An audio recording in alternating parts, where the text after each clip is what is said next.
சதகத்துல் ஃபித்ர் சம்பந்தமாக 5 கேள்விகள், அதனுடைய பதில்கள் இன்ஷா அல்லாஹ். முதலாவது கேள்வி, யார் மீது இந்த சதகத்துல் ஃபித்ர் கடமை? இரண்டாவது, எவ்வளவு தர வேண்டும்? மூன்றாவது, யார் யார் தர வேண்டும்? நான்காவது, எப்போது தர வேண்டும்? ஐந்தாவது, இந்த சதகத்துல் ஃபித்ர் ஏன் தர வேண்டும்? இந்த 5 கேள்விகளுக்கு பதில் பார்ப்போம் இன்ஷா அல்லாஹ்.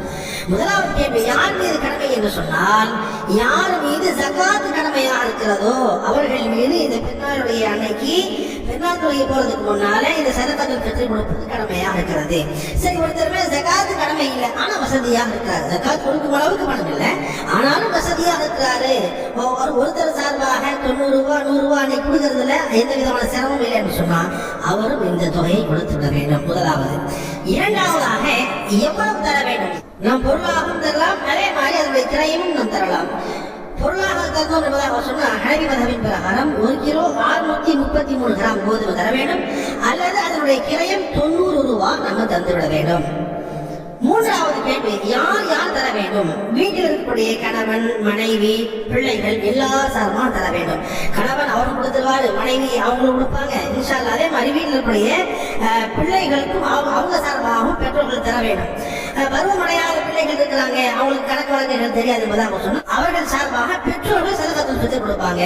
இல்ல பருவமடைந்த பையனாக இருக்கிறான், பருவமடைந்த பிள்ளையாக இருக்கிறதாக சொன்னா அவங்களுக்கே பணம் கொடுக்க தெரியும் என்று சொன்னா அவர்கள் தானாகவே சதகத்துல் ஃபித்ர் கொடுக்க வேண்டும். ஆக மொத்தத்துல வீட்டுல எல்லாமே தரணும் இன்ஷா அல்லாஹ். இன்னொரு விஷயத்தை நம்ம கவனிக்கணும், நம்ம ஏழையாக இருந்தால் கொடுக்க வேண்டிய அவசியம் இல்லை, சதகத்துல் ஃபித்ர் நம்ம வாங்கிக் கொள்ளலாம்.